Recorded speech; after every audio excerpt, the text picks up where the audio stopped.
Hey everyone, Rarity Dash here. Time for another Patreon-sponsored blind reaction. And this one comes to you courtesy of the Doctor, who has requested that I react to another game theory video. This one is called Five Nights at Freddy's You Were Meant to Lose, Five Nights at Freddy's VR Help Wanted. So yeah, talking Five Nights at Freddy's again, and I guess something to do with the VR game, which I do remember hearing about that when it was announced. I guess it's out now or something. I don't know. I mean, I don't really follow the series. I only know a little bit about it just from various videos that I've seen. But I've never actually played a game. So, yeah. That said, game theory is always interesting, so I'm sure I'll probably enjoy this, even if I don't know specifically what he's probably going to be talking about. Yeah, we'll see. Here we go.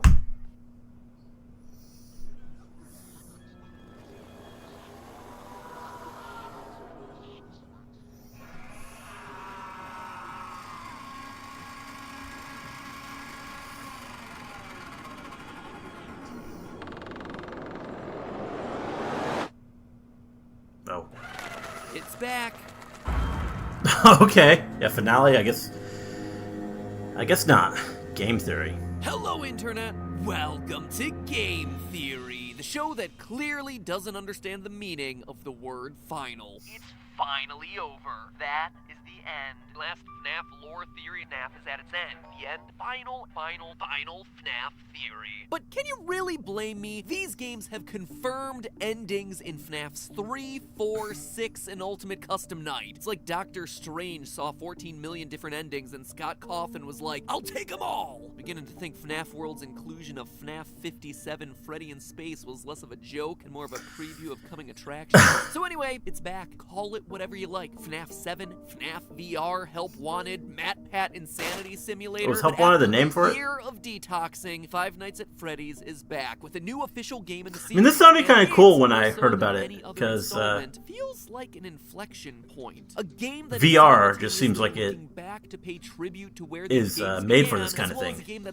Just seems like a series that really lends itself for that. This franchise is headed. This isn't just some quick VR cash grab for the series. This is a pivotal game in the canon that closes the book on the old lore and also launches us into FNAF the next generation. It seems to answer some old mysteries from the previous games, all while opening up the themes and tone for what's to come. And there is a lot to unpack here. This is, without question, the meatiest game in the FNAF library, which is impressive because it's still a VR title. So let's not waste any time and get started with the basics. Now, in case you don't have a VR headset, I've actually played through the entire game on GT Live, so you can check out all the highlights. That's kind of fun. Whoa!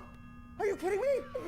Are you kidding me? Did we do it? And lowlights of my playthrough over there. Hello, boys and girls. I'm here to give you your happiest day ever. Come with me, wayward souls. We've got vengeance to strike. But let me quickly take you through what you need to know for today's theory. In Five Nights at Freddy's Help Wanted, we're playing as a beta tester for a new Freddy game. As we're told in the opening cinematic, we know that Fazbear Entertainment has developed something of a bad reputation over the last few decades. While it's true that some stories associated with our name were loosely based on actual events, the majority of them were total fabrications from the mind of a complete lunatic. Lawsuits pending. And yes, that picture is really Scott Cawthon canonically inserting himself into this game. That is a discussion for another episode, my friends, because that's kind of fun. All sorts of weird monkey wrenches into the lore, but we'll get to that later. So according to the intro, Scott's Games gave Fazbear Entertainment a bad name, and the point of this Freddy Fazbear virtual experience then is to poke fun of their past, clear their name, and ultimately rebuild the brand. Seems simple enough, right? Play through some loving recreations of past games as well as some new minigames, and that's it. Job complete. A new generation of Faz fans fall in love with all these new characters and add to Scott Cawthon's growing pile of money. Don't forget the merch perfect for birthdays. It's got to be quite a pile at this point. Fazbear Entertainment ain't the only ones chilling for their supper. Game Theory merch is also perfect for birthdays. Heck, probably even more perfect for birthdays, Scott. And, wouldn't you know it, we just released a bunch of new items for you. Can't sleep at night because you got some creepy animatronic hanging out in your closet? We've got you covered. The color-changing Game Theory light. It's the perfect way to keep that's cool. at bay because it's powered by USB. You don't even have to worry about your batteries Something running different out from at merch, 5:55 a.m. Or maybe you're just looking to be the best dressed at your friend's next pizza party. Stay fashionable while making sure to stay out of the employees only room in your new His and Hers Game Theory shirt. A purple Theorist Pride t-shirt for the ladies with reinforced sleeves and neck, and the Codebreaker shirt for the guys. Asymmetric because I think it's really fashionable in clothing, Pretty but cool looking also shirt. with Easter eggs Benedict built into the design of the shirt. It's a shirt and a puzzle for you to solve all in one. binary We've also code? got socks, guys and girls underwear, a jacket, and only a limited amount of everything available. So once they're gone, they're gone. If you're a fan of these channels and all the hard work that we put into each and every one of our videos, and I hope that you can see it, these videos do take a lot of time and effort to put together. Buying socks or a shirt or a jacket is the single best way to support us. So not only are you showing off your Theorist pride, and not only are you getting yourself a piece of high quality clothing, you're also just supporting us and our efforts to really do something better here on YouTube. So with that being said, show off to the world that you actually understand the lore of these games, or pretend like you understand the lore of these games, by nabbing yourself some new theory wear. Link is right up here, or is on the top line of the description. Now with that out of the way, back to VR. Playing through the game, it is Pretty nice merch plug legitimately there. impressive. Pretty much everyone here is recreated in a stunning 3D environment. Bonnie, Baby, Funtime Freddy the puppet, heck, even Easter egg appearances by Mini Renas and Lolbit. Characters that most of you watching this probably haven't even heard of before because you have much better things to do with your brain space than I do. Practically everyone is here in this game, except for one important omission. Golden Freddy. I mean, Ballora isn't around either, but you know, I said important. But that seems weird, right? I mean, this is a game that drops you into perfect recreations of the first 3 installments of the series. You don't just forget about one of the most important characters to the lore of these games. Well,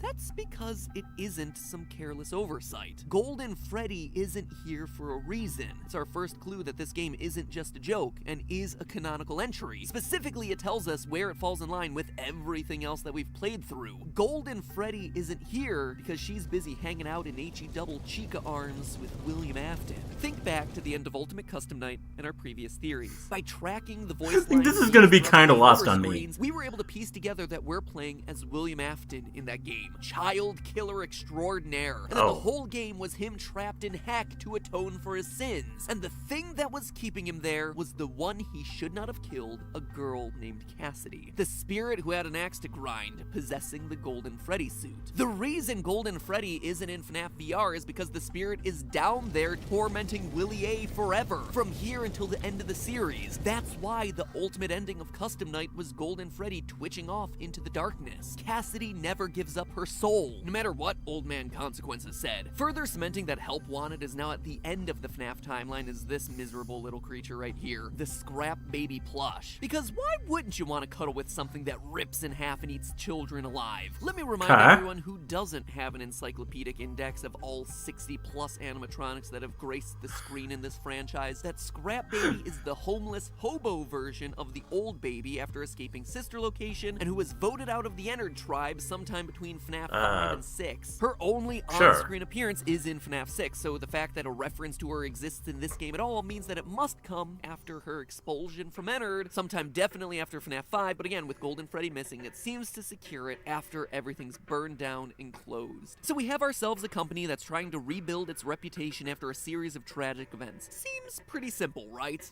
Of course not. This is a FNAF game. You know that the story is never going to be that obvious. Hidden throughout the game are cassette tapes that, when collected, unleash a new monster into the hallways of this pizzeria, what the game's files refer to as Glitchtrap, a yellow bunny with purple eyes.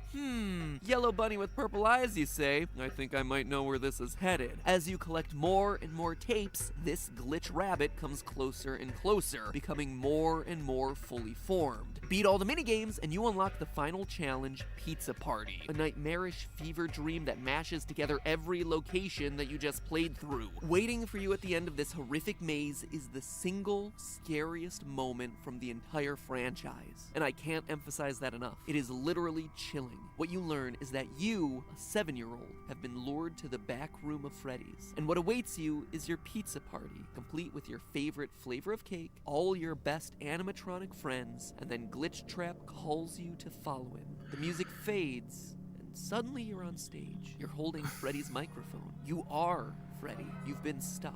You are now a missing child, watching as your killer dances gleefully to the song that you're being forced to stand up on stage and sing. This isn't just a spoopy jump scare of some goofy character. This is real horror. So it definitely seems like this new character, Pedo Hair over here, is crafted. I mean, sure, the suit isn't as bulky as a Springlock suit, but he's got all the other qualifications down. Yellow bunny fursona? Check. Association with the color purple? Check. Enjoys children's pizza parties? Just a wee bit too much? Big old check again. Then again, to call this character William would be missing a huge chunk of this game's story. This isn't William. Like I said, he's trapped in eternal torment with Cassidy, listening to Barney the hippo over here tell his life story. Rye bread was always fresh on Tuesday. They made sourdough bread on Monday and threw it out Wednesday. What was I saying? No, to understand who, or better put, what this thing actually is, we need to examine the tapes that summoned Glitchtrap here in the first place. Scattered throughout the various minigames are 16 glitching cassettes left behind by a former game dev, Tape Girl, which, when put together, tell the story of a failing game company, a bit of malicious code, and some very stabby office supplies. We're also introduced to the story of another beta tester, who was in our position before us, named Jeremy, making this the third time that the name Jeremy has appeared in these games, with the first being FNAF 2's Night Guard, and then again on the gravestones in FNAF 6. Coincidence? I think not. The first tape immediately makes it clear we're not picking these up in chronological order. There are more. They may not be in order. Which leaves us the task of shuffling them into some modicum of sense in order to put the story together of what really happened while this game, the game we're supposedly playing now in its final form, was in development. Going through the tapes, I've done the shuffling for you, and I think I've come up with the most cohesive narrative based on the evidence and what Tape Girl actually says. She begins by telling us that the game's then playtester Jeremy has been complaining to his manager Dale about nightmares. Except he's not explaining them like they're nightmares, he's talking about them like they're real. He wasn't talking about it like someone telling a friend about his dreams, though. He was pale. He doesn't even jump anymore. He just stands there like he's talking to someone. Pale? Doesn't react to scares? Talking to themselves? Sounds to me like he's going crazy. Either that or he's just a FNAF YouTuber. Hashtag relatable, am I right? The game he's working on is this one, Freddy Fazbear's Virtual Experience, which includes some code that was inherited from Fazbear Entertainment. Scanned off some old hard drives to save him time and money. It was just junk. Circuit boards and things like that. It seemed to take hold by itself. But then, he started appearing.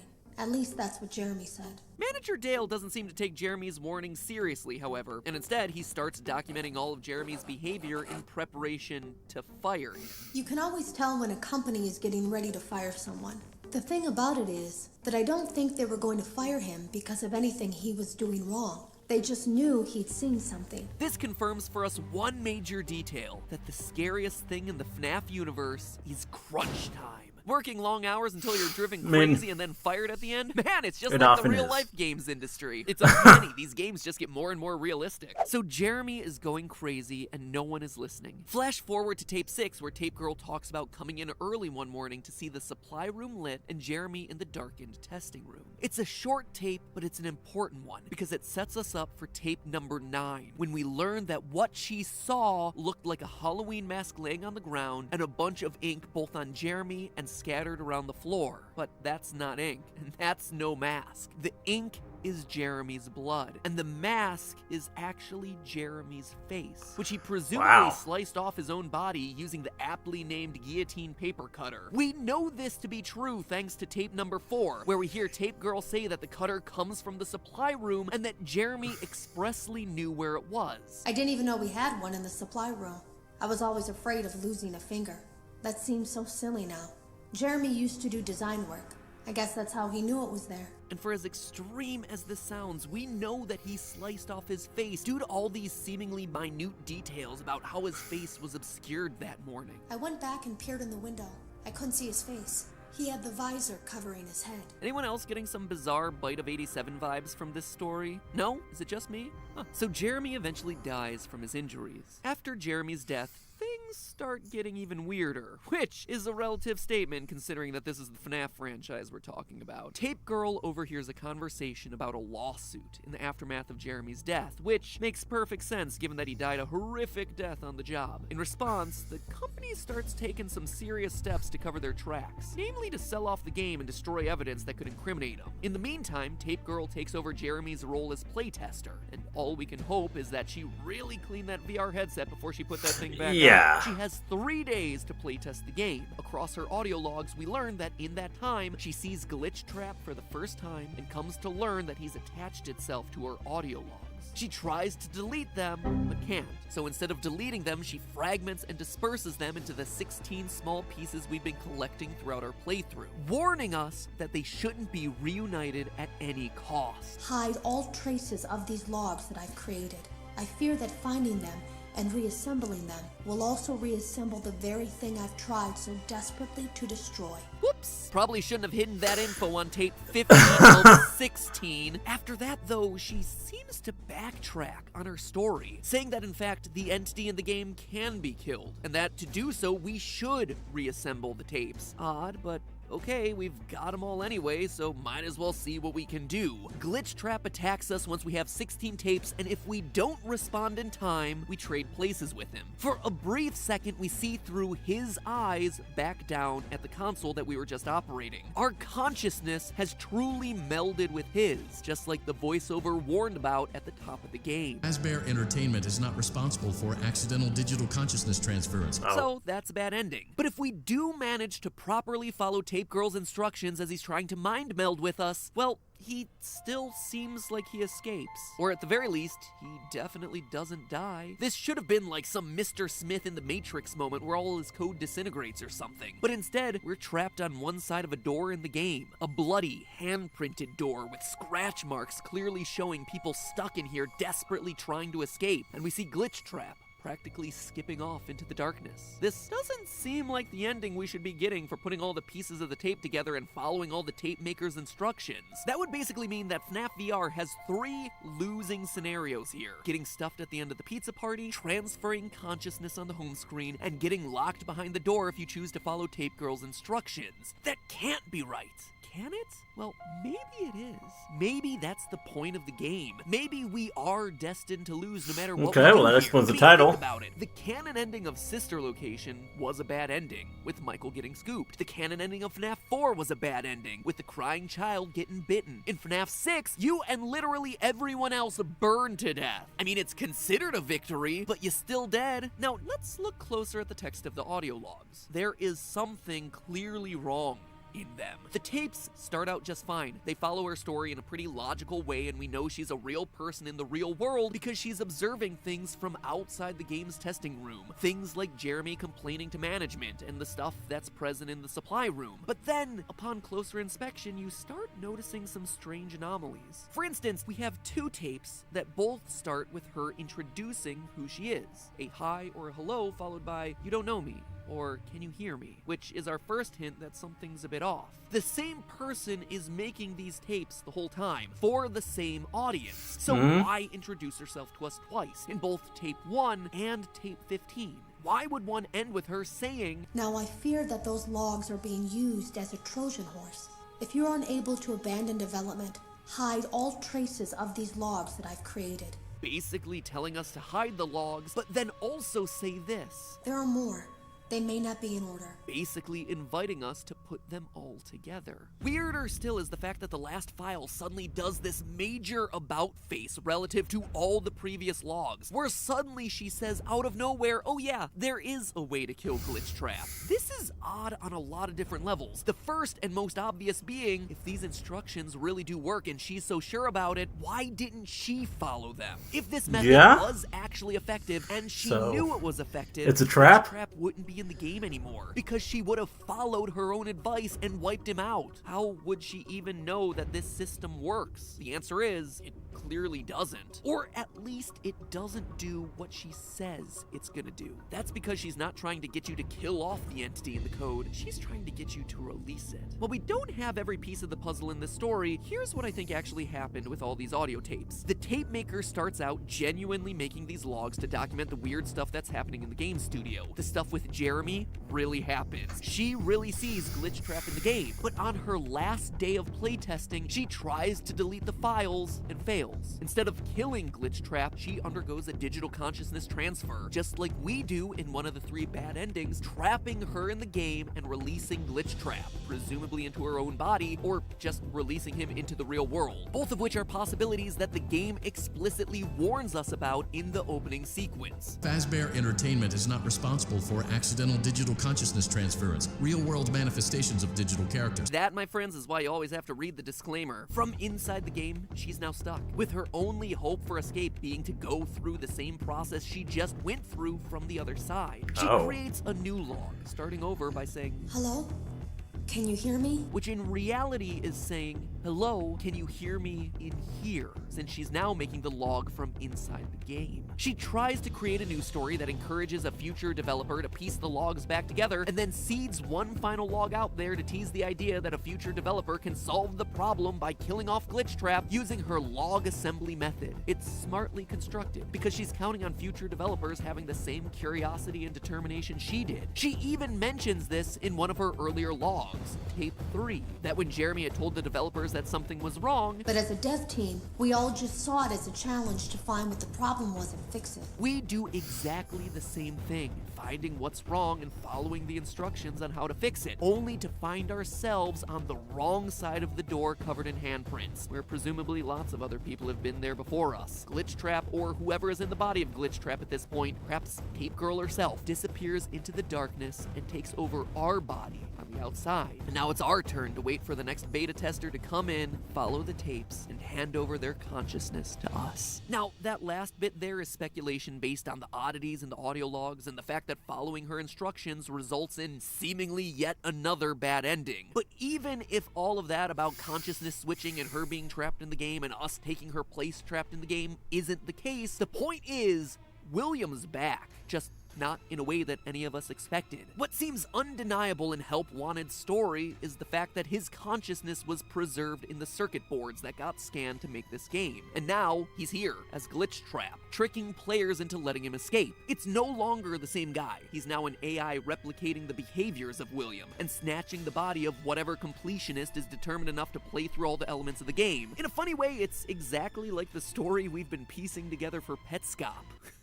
Odd, actually. Maybe they really are one and the same, both made by Scott Cawthon. The biggest lingering question now in my mind, though, how many Williams are out there? Is this just one instance of an AI looking to escape, and now we're the new host body? Or is it somehow able to replicate itself, copying and pasting its code into any mind out there that's playing its little game? Could we be entering a new part of the FNAF franchise with multiple William Aftons, all in completely different bodies?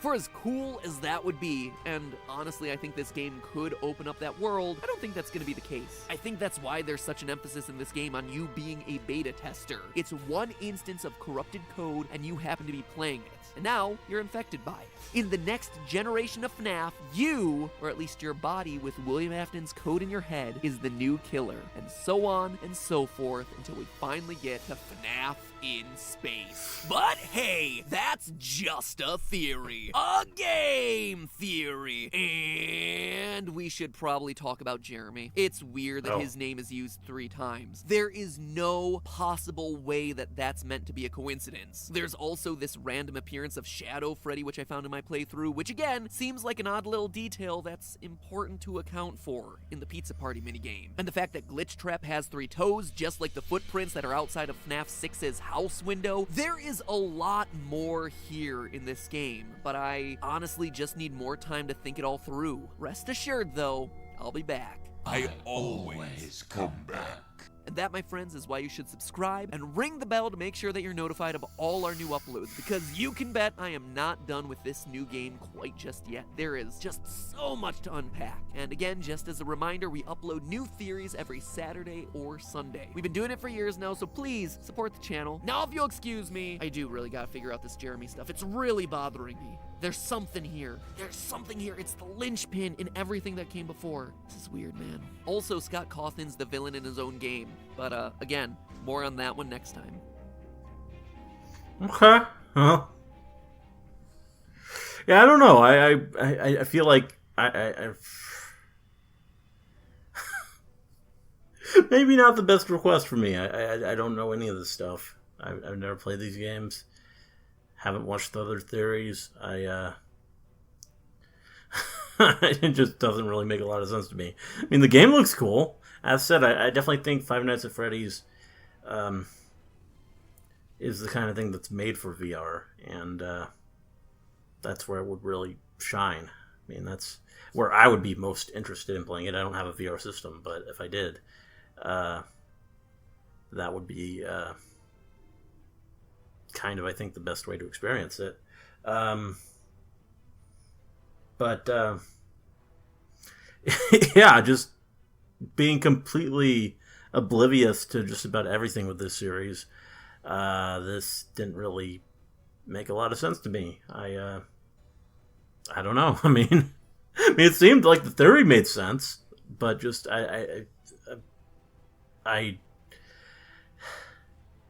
yeah, it seemed like the thought pattern he used was good, as it always is. But I don't know anything about the game, so yeah, it doesn't really do much for me, honestly. But yeah, other than that, which is a pretty big thing, it was, I guess, an interesting video. I don't know. Not really sure what to say. Just, I feel like I shouldn't have really been watching this. I don't know. Anyway, hope you liked the reaction. Let me know if you did, and see you in the next one.